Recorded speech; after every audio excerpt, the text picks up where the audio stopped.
Good morning students, myself ਤਰਨਾ vermi science mistress.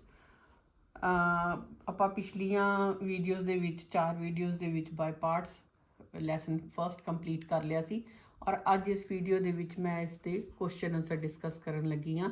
ਤੁਸੀਂ ਆਪਣੀ book ਵੀ ਖੋਲ ਕੇ ਕੋਲ ਰੱਖ ਸਕਦੇ ਹੋ ਸਮਝਣ ਦੇ ਲਈ।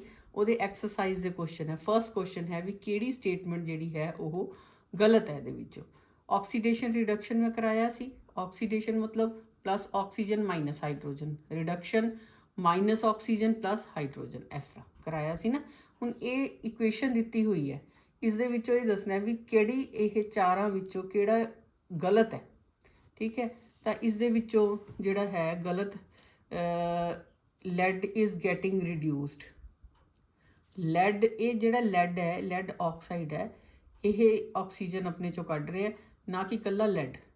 ठीक है, इस करके lead oxide is getting reduce, वो ठीक होगा, ये गलत है। Carbon dioxide is getting oxidized, ये जिहड़ा है कार्बन डाईऑक्साइड जिहड़ी ऑक्सीडाइज्ड हो रही है, ये गलत है क्योंकि कार्बन ऑक्सीडाइज हो रही है, कार्बन ने ऑक्सीजन नूं जोड़िया। इस करके इसका answer A and B. Carbon is getting oxidized, ये ठीक है। Lead oxide is getting reduce, ये ठीक है। गलत केड़ी है, ये और ये। ओके, सेकंड है जी Fe2O3 plus 2Al plus Al2O3 plus 2Fe, ये इक्वेशन दी हुई है। ये इक्वेशन केड़ी किस चीज़ की किहड़े टाइप की इक्वेशन है, एग्जाम्पल ये दसनी है किहड़े टाइप की है बच्चों। ये डिसप्लेसमेंट रिएक्शन है। डिसप्लेसमेंट रिएक्शन किवें हो गया जी, Fe2O3 ये एलमीनीयम ने, एलमीनीयम मोर रिएक्टिव है, उसने की किया आयरन नूं इस चों कढ़ के आप ऑक्सीजन दे नाल जुड़ गया, एलमीनीयम ऑक्साइड हो गया, तो ये Fe जिहड़ा अलग हो गया, एलमीनीयम तो ये जुड़ गया। ये है जी डिसप्लेसमेंट रिएक्शन। ओके जी, फिर अगे है what happens when dilute hydrochloric acid is added to iron filings. ठीक है, ਜਦੋਂ ਆਇਰਨ ਫੀਲਿੰਗਸ ਮਤਲਬ ਲੋਹੇ ਦੀਆਂ ਛੋਟੇ ਛੋਟੇ ਜੇ ਆਪਾਂ ਮੇਖਾਂ ਜੀਆਂ ਲੈ ਲਈਏ ਜਾਂ ਛੋਟੇ ਛੋਟੇ ਟੁਕੜੇ ਲੈ ਲਈਏ ਤਾਂ ਜੇ ਉਸ ਦੇ ਵਿੱਚ ਡਿਲਿਊਟ ਹਾਈਡਰੋਕਲੋਰਿਕ ਐਸਿਡ ਪਾਇਆ ਜਾਵੇ ਤਾਂ ਕੀ ਹੋਏਗਾ। Hydrogen gas and iron chloride are produced. Second ਹੈ chlorine gas and iron oxide are produced. ਇਹਦਾ आंसर है जी hydrogen gas and iron chloride are produced. Example का आंसर भी मैं तुहानूं देता है इत्थे लिख के Fe प्लस 2HCl, इत्थे डिल्यूट लिखते हैं आपां, इत्थे डिल्यूट लिख दें, इत्थे FeCl2 मतलब आयरन क्लोराइड बन गया, तो नाल हाइड्रोजन गैस, ये एरो जिहड़ा है वो गैस का। ए क्यू लिखा है मतलब पानी दे विच इहदा सोल्यूशन एक्वस, ये भी ये सॉलिड है। ओके जी, now comes to next question, what is balanced equation. हुण आपां दसने कि बैलेंस्ड इक्वेशन की है। Balanced equation, why should equation भी बैलेंस्ड। बैलेंस्ड इक्वेशन बच्चों मैं तुहानूं दस्सिया सी लॉ ऑफ कंजरवेशन दे according to law of conservation mass, conservation of mass can neither be created nor be destroyed. ना उसनूं अपने आप आपां बना सकते हैं ना ही ख़त्म कर सकते हैं। इस करके कोई भी इक्वेशन है जिवें ये इक्वेशन है, ये एलीमेंट्स के जिन्ने इधर एलीमेंट है, नंबर ऑफ एलीमेंट्स उन्ने ही इधर होने चाहिए, नंबर ऑफ एटम्स जिहड़े हैं वो बराबर होने चाहिए। इस करके बैलेंस्ड इक्वेशन की होंदी है, a chemical reaction which has an equal number of atoms of all the elements on both sides of the chemical equation is called the balanced chemical equation. अगर यह रिएक्टेंट है, यह प्रोडक्ट है, reactants and products के which number of elements दोनों पासे बराबर होंगे, then we can say that the equation is balanced according to, ये मैं पहला तुहानूं दस चुकी है, according to law of conservation, क्योंकि आ क्वेश्चन पूछे है ना वाई शुड केमिकल इक्वेशन भी बैलेंस्ड। ये law of conservation of mass करके इस टू बैलेंस करना पैंदा है। Mass can neither be created nor be destroyed, so number of elements of reactants are equal to number of products, so every chemical equation should be balanced। अगर अपना अपन unbalance equation आई है तो गलत है, हमेशा उसको बैलेंस करके लिखना है। नैक्सट है जी translate the following statements into chemical equations की है ਇਹਦੇ मैं क्वेश्चन लिख के नाल ही आंसर लिखा है जिमें hydrogen gas combines with nitrogen to form ammonia ਇਹਦਾ ਸਿੰਬੋਲਿਕ ਐਕਸਪ੍ਰੈਸ਼ਨ ਹੈ H2 plus N2 gives us NH3 ammonia. ठीक है ਹੁਣ ਇਹਨੂੰ बैलेंस किया ਤਾਂ बैलेंस ਕਰਨ ਦੇ ਵਿੱਚ ਕੀ ਹੋਇਆ ਜੀ ਇੱਥੇ 3 2 6 हो गए हाइड्रोजन ਇੱਥੇ 2 ਦੇ ਨਾਲ ਮਲਟੀਪਲਾਈ ਕਰਕੇ 3 2 6 ਇਹ ਕਰ ਦਿੱਤੇ 2 नाइट्रोजन ये बैलेंस हो गए। नेक्स्ट है hydrogen sulphide gas burns in the air to give water and sulphur dioxide. देखो hydrogen sulphide plus oxygen gives us H2O plus sulphur dioxide जिथे दो लगे हैं ऑक्सीजन वो डाइऑक्साइड हो जाता है। हुण इनू भी देखो बैलेंस किया है सारी इक्वेशन। ओके जी ये बैलेंस करनी बहुत ज़रूरी है जिहड़ा अगे 2 नाल मल्टीप्लाई कर दिता वो बैलेंस कर दें। अगला है जी barium chloride reacts with aluminium sulphate to give aluminium chloride and precipitates of barium sulphate. हुण ये है जी बेरियम क्लोराइड BaCl2 ਇਹਦਾ पानी ਦੇ ਵਿੱਚ ਸੋਲੂਸ਼ਨ है that मीनस aqueous AQ plus aluminium sulphate ये भी पानी ਦੇ ਵਿੱਚ ਸੋਲੂਸ਼ਨ है इसका AQ aqueous gives us 2AlCl3 aluminium chloride plus 3BaSO4 barium sulphate के नाल मैं इत्थे यह नीचे नूं यह पाऊँगी इसका एरो दैट मीनस प्रेसिपिटेट्स है ऊपर नूं जांदा है तो गैस नीचे नूं आंदा है तो प्रेसिपिटेट्स ये इसका एक्सप्रेशन हो गया। नैक्सट है जी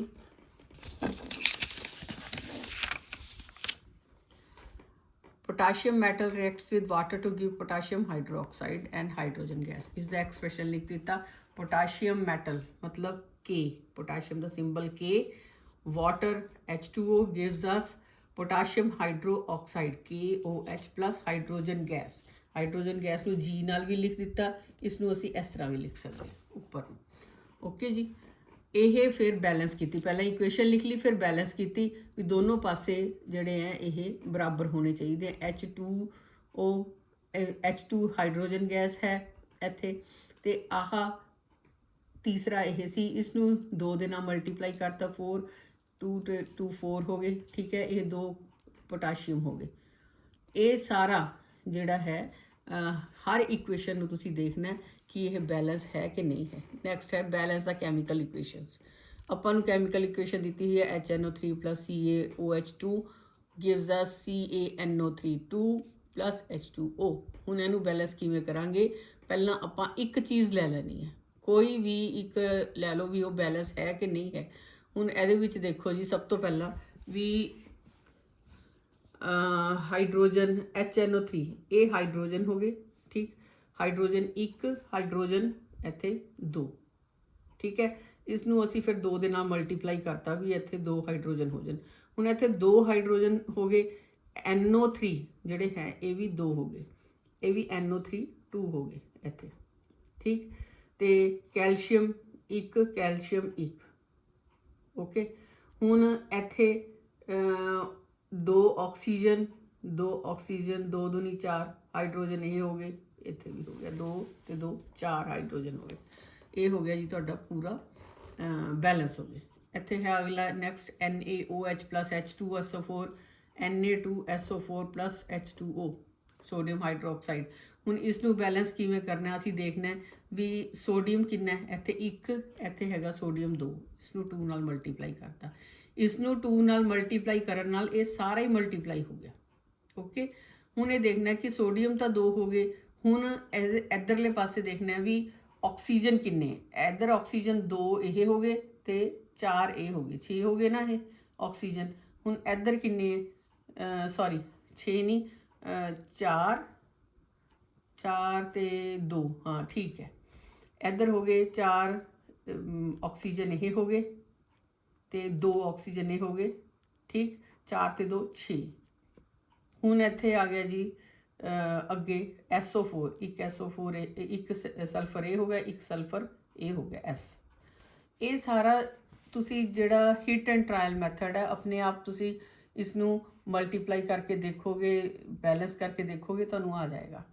ਸੋਡੀਅਮ ਕਲੋਰਾਈਡ ਵਾਲੀ ਜਿਹੜੀ ਇਹ ਇਕੁਏਸ਼ਨ ਦਿੱਤੀ ਹੋਈ ਹੈ ਇਹ ਆਲਰੇਡੀ ਬੈਲੈਂਸਡ ਹੈ। ਇਹਦੇ ਵਿੱਚ ਸਾਰੀਆਂ ਚੀਜ਼ਾਂ ਬਰਾਬਰ ਹੈ, ਜਿੰਨੇ ਸੋਡੀਅਮ ਇੱਧਰ ਉਨੇ ਸੋਡੀਅਮ ਇੱਧਰ, ਜਿੰਨੇ ਸਿਲਵਰ ਇੱਧਰ ਉਨੇ ਹੀ ਇੱਧਰ। ਕਲੋਰੀਨ ਵੀ ਸੇਮ ਹੈ, ਇੱਕ ਇੱਧਰ ਇੱਕ ਇੱਧਰ, NO3 ਇੱਕ ਇੱਧਰ ਇੱਕ ਇੱਧਰ। ਇਸ ਨੂੰ ਬੈਲੈਂਸ ਕਰਨ ਦੀ ਲੋੜ ਨਹੀਂ।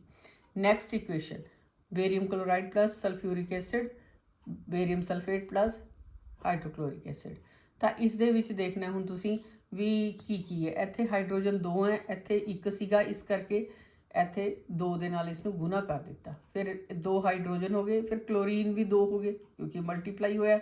ਤਾਂ ਇੱਧਰ ਕਿੰਨੇ ਆ 2 ਕਲੋਰੀਨ, ਬਾਕੀ ਦੋਨੋਂ ਬਰਾਬਰ ਹੈਗੇ ਆ, ਇਸ ਕਰਕੇ ਕੋਈ ਜ਼ਰੂਰਤ ਨਹੀਂ ਹੈ ਫਿਰ ਬਾਕੀ ਬਰਾਬਰ ਕਰਨ ਦੀ, ਬੈਲੈਂਸ ਕਰਨ ਦੀ, ਆਲਰੇਡੀ ਬੈਲੈਂਸਡ। ਠੀਕ ਹੈ। Right the balanced chemical equation for the following reactions. ਹੁਣ ਇਹ ਕੁਐਸਚਨ ਦਾ ਆਨਸਰ ਨਾਲ ਦਿੱਤੇ ਹੋਏ ਆ। ਪਹਿਲਾਂ ਹੈ calcium hydroxide plus carbon dioxide. ਹੁਣ ਕੈਲਸ਼ੀਅਮ ਹਾਈਡਰੋਕਸਾਈਡ ਦਾ ਆਪਾਂ ਫਾਰਮੂਲਾ ਲਿਖ ਦੇਣਾ CaOH2, ਕਾਰਬਨ ਡਾਈਆਕਸਾਈਡ ਦਾ CO2, ਕੈਲਸ਼ੀਅਮ ਕਾਰਬੋਨੇਟ ਦਾ CaCO3 ਤੇ ਵਾਟਰ ਦਾ H2O। ਇਹ ਸਾਰਿਆਂ ਦੇ ਵਿੱਚ ਮੈਂ ਇਸੇ ਤਰ੍ਹਾਂ ਇਹਨਾਂ ਦੇ ਸਿੰਬੋਲਿਕ ਐਕਸਪ੍ਰੈਸ਼ਨ ਲਿਖ ਦਿੱਤੇ। ਠੀਕ ਹੈ, ਰਿਐਕਸ਼ਨ ਦਿੱਤਾ ਹੈ, ਸਿੰਬੋਲਿਕ ਐਕਸਪ੍ਰੈਸ਼ਨ ਇਸ ਦੇ ਲਿਖ ਦਿੱਤੇ। ਨੈਕਸਟ ਹੈ right the balanced chemical equation for the following and identify the type of reaction. ਹੁਣ ਇਹਦਾ ਪਹਿਲਾਂ ਤਾਂ ਤੁਸੀਂ ਸਿੰਬੋਲਿਕ ਐਕਸਪ੍ਰੈਸ਼ਨ ਲਿਖਣਾ ਹੈ, ਫਿਰ ਦੱਸਣਾ ਵੀ ਇਹ ਕਿਹੜੀ ਇਕੁਏਸ਼ਨ ਹੈ, ਕਿਸ ਟਾਈਪ ਦੀ ਰਿਐਕਸ਼ਨ ਹੈ। ਪੋਟਾਸ਼ੀਅਮ ਬ੍ਰੋਮਾਈਡ, KBr, ਇਹ ਸਾਰੇ ਮੈਂ ਲਿਖ ਦਿੱਤਾ ਪਹਿਲਾਂ। ਓਕੇ, ਹੁਣ ਇਹ ਦੇਖਣਾ ਵੀ ਇਸ ਦੇ ਵਿੱਚ ਕੀ ਹੈ। ਇਹ ਹੈ double displacement reaction. Why double displacement? Because in this reaction potassium replaced barium and join with iodine, ठीक है, Ki, and barium replaced potassium to join with bromine, barium bromide। ਇਹ ਜੁੜ ਗਿਆ ਜਾ ਕੇ ਜੀ, ਇਹ ਜੁੜ ਗਿਆ ਇਸ ਦੇ ਨਾਲ ਔਰ ਇਹ ਜੁੜ ਗਿਆ ਇਸ ਦੇ ਨਾਲ। ਇਹਦੇ ਨਾਲ ਕੀ ਹੋਇਆ ਜੀ, ਡਬਲ ਡਿਸਪਲੇਸਮੈਂਟ ਹੋ ਗਈ। ਦੋ ਚੀਜ਼ਾਂ ਨੇ ਡਿਸਪਲੇਸ ਕੀਤਾ ਤਾਂ ਡਬਲ ਡਿਸਪਲੇਸਮੈਂਟ ਹੋ ਗਈ। ਨੈਕਸਟ ਹੈ ਜੀ zinc carbonate plus zinc oxide plus carbon dioxide. Symbolic expression ਲਿਖ ਦਿੱਤਾ।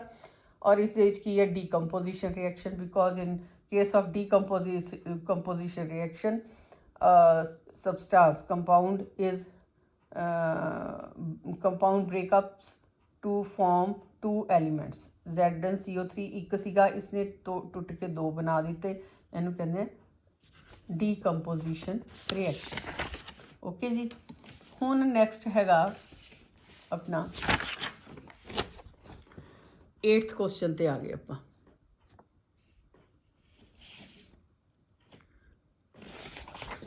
हाँ 8th क्वेश्चन ਤੇ ਹੀ ਆ ਗਏ ਆਪਾਂ। ਹਾਈਡਰੋਜਨ ਪਲਸ ਕਲੋਰੀਨ ਗਿਵਸ ਅਸ ਹਾਈਡਰੋਜਨ ਕਲੋਰਾਈਡ। ਇਹ ਉਹੀ ਕੁਐਸਚਨ ਚੱਲ ਰਿਹਾ ਪਿਛਲੇ ਵਾਲਾ। ਤਾਂ ਇਹਦੇ ਵਿੱਚ ਆਪਾਂ ਇਹ ਲਿਖਿਆ ਤਾਂ ਇਹ ਕੰਬੀਨੇਸ਼ਨ ਰਿਐਕਸ਼ਨ ਹੈ ਕਿਉਂਕਿ 2 ਐਲੀਮੈਂਟਸ ਨੇ ਮਿਲ ਕੇ ਇੱਕ ਕੰਪਾਊਂਡ ਬਣਾ ਦਿੱਤਾ। ਇਹ ਹੈ ਜੀ ਇਹਦਾ magnesium plus hydrochloric acid, magnesium chloride plus hydrogen ਹੈ। ਇਸ ਦਾ ਅਸੀਂ ਸਿੰਬੋਲਿਕ ਫਾਰਮੂਲਾ ਲਿਖ ਦਿੱਤਾ। ਔਰ ਇਹ ਕੀ ਹੈ ਜੀ, displacement reaction. Because magnesium displaced hydrogen, इसने हाइड्रोजन चक के बाहर मारी तो आप क्लोरीन नाल जुड़ गया। Magnesium displaced hydrogen and join with chlorine, magnesium chloride. अगला है जी next is very important question, what do you mean by exothermic and endothermic reactions. Exothermic, exo मतलब बाहर निकलना, एंडो मतलब किसी नूं अंदर लेना। ठीक है, एक्सोथर्मिक रिएक्शंस ਜਿਹੜੇ ਹੈਗੇ ਆ chemical reactions in which energy is released in the farm of heat, light ਔਰ ਸਾਊਂਡ। ਕਿਸੇ ਵੀ ਫਾਰਮ 'ਚ ਐਨਰਜੀ ਜਿਹੜੀ ਹੈ ਕਿਸੇ ਰਿਐਕਸ਼ਨ 'ਚੋਂ ਬਾਹਰ ਨਿਕਲੇ, ਰਿਲੀਜ਼ ਮਤਲਬ ਬਾਹਰ ਕੱਢਣਾ, ਇਜ਼ ਕਾਲਡ ਐਕਸੋਥਰਮਿਕ ਰਿਐਕਸ਼ਨ। ਐਕਸੋ ਤੋਂ ਐਗਜ਼ਿਟ ਹੁੰਦੀ ਹੈ ਨਾ, ਜਦੋਂ ਆਪਾਂ ਟੀਵੀ ਦੇਖ ਕੇ ਨਾ ਪਿਕਚਰ ਦੇਖ ਕੇ ਨਿਕਲਣਾ ਹੁੰਦਾ ਤਾਂ ਐਗਜ਼ਿਟ ਲਿਖਿਆ ਹੁੰਦਾ ਉੱਥੇ, ਜਿਹੜੇ ਦਰਵਾਜ਼ੇ ਤੋਂ ਸਾਨੂੰ ਬਾਹਰ ਨਿਕਲਣ ਦਿੰਦੇ ਆ। ਤਾਂ ਐਕਸੋ ਮਤਲਬ ਨਿਕਲਣਾ, ਬਾਹਰ ਨਿਕਲਣਾ। ਇਹ ਇੱਕ ਐਗਜ਼ਾਮਪਲ ਮੈਂ ਦੇ ਦਿੱਤੀ, sodium plus chlorine gives us sodium chloride plus ਕਿੰਨੇ Na joule, kilo joule energy, 411 kilo joule energy, ਇੰਨੀ ਐਨਰਜੀ ਇਸ ਤੋਂ ਨਿਕਲੀ ਹੈ। This is exothermic reaction. And endothermic ਵੀ ਅੰਦਰ ਆਣਾ। Endothermic reaction chemical reactions in which energy is absorbed are called endothermic reaction, जिहदे विच एनर्जी एब्जॉर्ब हुंदी है। हुण ये रिएक्शन दिता होया है कार्बन डाइऑक्साइड प्लस वाटर, ये सनलाइट नूं लैके तां की बनाते हैं ग्लूकोज, ये है glucose C6H12O6 plus 6O2 oxygen release हुंदी है। बच्चों ये फोटोसिंथेसिस जिहड़ा जिवें हुंदा ओह। Next question number 10, why is respiration considered an exothermic reaction. हुण जदों असीं रेस्पिरेशन मतलब साह लैंदे आ तां जदों साह दे नाल ऑक्सीजन अंदर जांदी है साडे और जाके की करदी है जिहड़ा खाना असीं खाया हुंदा उसदे ग्लूकोज दे नाल जुड़ के ते ਉਹਦੇ ਵਿੱਚ ਜਿਹੜਾ ਰਿਐਕਸ਼ਨ ਹੁੰਦਾ ਆ ਰਿਐਕਸ਼ਨ ਮੈਂ ਦਿੱਤਾ ਹੋਇਆ ਤਾਂ ਇਸ ਵਿੱਚੋਂ એનર્ਜੀ ਰਿਲੀਜ਼ ਹੁੰਦੀ ਹੈ। ਠੀਕ ਹੈ ਜੀ, ਜਿਹੜੀ ਆਕਸੀਜਨ ਅਸੀਂ ਸਾਹ ਨਾਲ ਅੰਦਰ ਲੈ ਕੇ ਜਾਂਦੇ ਹਾਂ ਉਹ ਗਲੂਕੋਜ਼ C6H12O6 ਦੇ ਨਾਲ ਜੁੜ ਜਾਂਦੀ ਹੈ ਤੇ ਉਹ ਕੀ ਰਿਲੀਜ਼ ਹੁੰਦਾ, ਕਾਰਬਨ ਡਾਈਆਕਸਾਈਡ ਗੈਸ ਜਿਹੜੀ ਅਸੀਂ ਬਾਹਰ ਛੱਡਦੇ ਹਾਂ, ਵਾਟਰ ਰਿਲੀਜ਼ ਹੁੰਦਾ ਤੇ એનર્ਜੀ ਜਿਹੜੀ ਸਾਨੂੰ ਕੰਮ ਕਰਨ 'ਚ ਹੈਲਪ ਕਰਦੀ ਹੈ। ਇਹਦਾ ਪ੍ਰੋਪਰ ਆਨਸਰ ਵੀ ਮੈਂ ਲਿਖਿਆ ਹੈ, energy in our body is obtained from the food we eat. During digestion, large molecules of food are broken into simpler glucose. Glucose combines with oxygen in the cells and provide energy.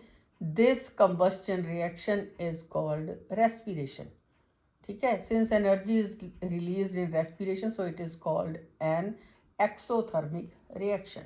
समझ आ गया ਤੁਹਾਨੂੰ ਵੀ glucose ਜਿਹੜਾ glucose ਮਤਲਬ ਜਿਹੜਾ ਅਸੀਂ ਖਾਣਾ ਖਾਇਆ ਉਸ ਦੇ ਨਾਲ ਅਸੀਂ ਰੈਸਪੀਰੇਸ਼ਨ ਦੇ ਥਰੂ ਆਕਸੀਜਨ ਅੰਦਰ ਲੈ ਕੇ ਗਏ, ਉਹ ਗਲੂਕੋਜ਼ ਦੇ ਨਾਲ ਜੁੜ ਗਈ ਤੇ ਉਹਨੇ ਕਾਰਬਨ ਡਾਈਆਕਸਾਈਡ ਵਾਟਰ ਤੇ એનર્ਜੀ ਰਿਲੀਜ਼ ਕੀਤੀ, ਜਿਸ ਤੋਂ એનર્ਜੀ ਰਿਲੀਜ਼ ਹੁੰਦੀ ਹੈ, that is exothermic reaction. Next is why are decomposition reactions are called opposite of combination reaction. ਹੁਣ ਡੀਕੰਪੋਜੀਸ਼ਨ मतलब टूटना, combination जुड़ना, ये दो reaction. Decomposition reactions are those in which compound breaks down to form two or more substances. जिवें water है, water ਦੇ ਇਲੈਕਟ੍ਰੋਲਿਸਿਸ ਹੁੰਦਾ ਹੈ, ਇੱਥੇ ਅਸੀਂ ਕਹਿ ਦਿੰਦੇ ਹਾਂ ਇਸ ਵਿੱਚੋਂ ਅਸੀਂ ਇਲੈਕਟ੍ਰੋਲਿਸਿਸ ਮਤਲਬ ਜਦੋਂ ਅਸੀਂ ਇਲੈਕਟ੍ਰਿਸਿਟੀ ਪਾਸ ਕਰਦੇ ਹਾਂ ਤਾਂ ਇਹ ਹਾਈਡਰੋਜਨ ਤੇ ਆਕਸੀਜਨ ਦੇ ਵਿੱਚ ਟੁੱਟ ਜਾਂਦਾ ਹੈ, ਇਸ ਨੂੰ ਕਹਿੰਦੇ ਆ ਡੀਕੰਪੋਜੀਸ਼ਨ। ਤੇ ਕੰਬੀਨੇਸ਼ਨ ਰਿਐਕਸ਼ਨ ਦੇ ਵਿੱਚ ਅਗਰ ਇਸ ਦਾ ਉਲਟ ਕਰੀਏ, ਅਸੀਂ ਹਾਈਡਰੋਜਨ ਤੇ ਆਕਸੀਜਨ ਨੂੰ ਜੋੜੀਏ ਤਾਂ ਇਹ ਵਾਟਰ ਬਣ ਜਾਂਦਾ ਤੇ એનર્ਜੀ ਰਿਲੀਜ਼ ਹੁੰਦੀ ਹੈ ਔਰ ਇਹ ਨਿਊ ਸਬਸਟੈਂਸ ਬਣ ਜਾਂਦਾ। ਇਹ ਜਿਹੜਾ ਹੈ ਕੰਬੀਨੇਸ਼ਨ ਰਿਐਕਸ਼ਨ ਹੈ, ਇਸ ਦੇ ਵਿੱਚ ਹਮੇਸ਼ਾ એનર્ਜੀ ਰਿਲੀਜ਼ ਹੁੰਦੀ ਹੈ, ਇਹ ਯਾਦ ਰੱਖਣਾ। ਓਕੇ ਜੀ, next question, write one equation each for decomposition reaction where energy is supplied in the form of heat, light or electricity. First reaction in which heat is supplied ਉਸ ਨੂੰ ਕਹਿੰਦੇ ਅਸੀਂ ਥਰਮਲ ਡੀਕੰਪੋਜੀਸ਼ਨ। ਹੁਣ ferrous sulphate ਹੈ, ਜੇ ਇਹ heat ਦਾ symbolic representation ਹੈ ਵੀ ਜੇ ਅਸੀਂ ਗਰਮ ਕੀਤਾ ਇਸ ਨੂੰ ਤਾਂ ਇਹ ਇਹਨਾਂ ਤਿੰਨ ਚੀਜ਼ਾਂ ਦੇ ਵਿੱਚ ਟੁੱਟ ਗਿਆ। ठीक है जी, ब्रेकअप हो गया। Ferric oxide, sulphur dioxide, sulphur trioxide. दूसरी एग्जाम्पल है डीकंपोजिशन बाय लाइट। डीकंपोजिशन में तुहानूं पहले ही दसिया कि एक चीज़ टुट के दो या तीन चीज़ां बनावे।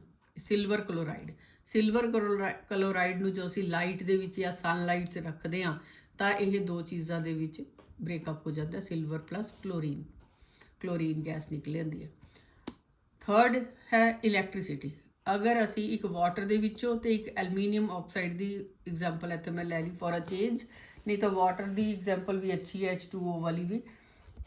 एलमीनीयम ऑक्साइड इस दे विच इलैक्ट्रिसिटी पास की तो ये एलमीनीयम ते ऑक्सीजन दे विच ब्रेकअप हो गया। और ये सारियां इक्वेशनस जिहड़ियां हैं मैं बैलेंस करके लिखियां हुई हैं। ठीक है जी, next, what is the difference between displacement and double displacement reaction. Displacement reaction ਦੇ ਵਿੱਚ ਕੀ ਹੁੰਦਾ ਜੀ, more reactive element replaces a less reactive element. ਜਿਹੜਾ ਜ਼ਿਆਦਾ ਰਿਐਕਟਿਵ ਹੋਏਗਾ, ਜ਼ਿਆਦਾ ਤਕੜਾ ਹੋਏਗਾ, ਉਹ ਤੁਸੀਂ ਦੋ ਜਣੇ ਖੜੇ ਹੋ ਤਾਂ ਇੱਕ ਬੰਦਾ ਆ ਗਿਆ ਨਾਲ, ਉਹ ਕਹਿੰਦਾ ਕਿ ਮੈਂ ਇਸ ਬੰਦੇ ਨੂੰ ਤੇਰੇ ਕੋਲੋਂ ਖਿੱਚ ਲੈਣਾ। ਠੀਕ ਹੈ ਜੀ, BC ਸੀਗੇ ਦੋ ਬੰਦੇ, ਇੱਕ ਆ ਗਿਆ ਕਹਿੰਦਾ ਮੈਂ ਸਟਰੋਂਗ ਹੈ, ਉਹਨੇ ਕੀ ਕੀਤਾ ਜੀ, ਸਟਰੋਂਗ ਬੰਦੇ ਨੇ ਧੱਕਾ ਮਾਰਿਆ B ਨੂੰ ਵੀ ਸੀ ਨਾਲ ਤਾਂ ਮੈਂ ਖੇਡਣਾ, ਏ ਨੇ ਫਿਰ ਸੀ ਦੇ ਨਾਲ ਆਪਣਾ ਬੌਂਡ ਬਣਾ ਲਿਆ ਤੇ ਬੀ ਨੂੰ ਅਲੱਗ ਕਰ ਦਿੱਤਾ। ਇਹ ਹੈ ਡਿਸਪਲੇਸਮੈਂਟ ਰਿਐਕਸ਼ਨ, ਮਤਲਬ ਏ ਡਿਸਪਲੇਸਿਸ ਬੀ। ਠੀਕ, ਇਹ ਇੱਕ ਵੈਸੇ ਹੈ ਦਿੱਤਾ ਹੋਇਆ, ਪਰ ਇਸ ਨੂੰ ਰਿਐਕਸ਼ਨ ਨਾਲ ਅਸੀਂ ਦੱਸਿਆ ਹੋਇਆ ਕਾਪਰ ਸਲਫੇਟ ਪਲੱਸ ਜ਼ਿੰਕ ਜਿਹੜਾ ਸੀ ਉਹ ਕਹਿੰਦਾ ਕਿ ਮੈਂ ਕਾਪਰ ਤੋਂ more reactive than copper, so it replaces copper and form ZnSO4 ਤੇ ਕਾਪਰ ਨੂੰ ਇਸੇ ਡਿਸਪਲੇਸ ਕਰਕੇ ਬਾਹਰ ਕੱਢਤਾ। In case of double displacement ਕੀ ਹੁੰਦਾ ਜੀ, ਉਹ ਕਹਿੰਦੇ ਕਿ ਮੈਂ ਇਹਦੇ ਨਾਲ ਜੁੜ ਜੂੰਗਾ, ਮੈਂ ਇਹਦੇ ਨਾਲ ਜੁੜ ਜੂੰਗਾ, ਇਹ ਆਪਣੇ ਅਲੱਗ-ਅਲੱਗ ਬੌਂਡ ਬਣਾ ਲੈਂਦੇ। ਸੋਡੀਅਮ ਸਲਫੇਟ ਪਲੱਸ ਬੇਰੀਅਮ ਕਲੋਰਾਈਡ, ਬੇਰੀਅਮ ਕਹਿੰਦਾ ਮੈਂ ਸਲਫੇਟ ਨਾਲ ਜੁੜ ਜਾਣਾ, ਸੋਡੀਅਮ ਕਹਿੰਦਾ ਮੈਂ ਕਲੋਰੀਨ ਨਾਲ ਜੁੜ ਜਾਣਾ। ਇਹਨਾਂ ਨੇ ਆਪਣਾ ਅਲੱਗ ਬਣਾ ਲਿਆ, ਬੇਰੀਅਮ ਸਲਫੇਟ ਤੇ ਸੋਡੀਅਮ ਕਲੋਰਾਈਡ ਨਿਊ ਕੰਪਾਊਂਡਸ ਬਣ ਗਏ। ਔਰ ਬੱਚੋ ਇੱਥੇ ਤੱਕ ਮੈਂ ਹਜੇ ਕੁਐਸਚਨ ਆਨਸਰ ਲਿਖੇ ਸੀਗੇ ਅਤੇ ਤੁਹਾਡੇ ਨਾਲ ਡਿਸਕਸ ਕੀਤੇ। ਮੈਂ ਹੁਣ ਅਗਲੀ ਵੀਡੀਓ ਦੇ ਵਿੱਚ ਇਹ ਸਾਰੇ ਆਪਾਂ ਕੰਪਲੀਟ ਕਰ ਲਾਂਗੇ, ਔਰ ਮੈਨੂੰ ਪੂਰੀ ਉਮੀਦ ਹੈ ਕਿ ਤੁਹਾਨੂੰ ਇਹ ਸਮਝ ਆਇਆ ਹੋਵੇਗਾ। Thank you.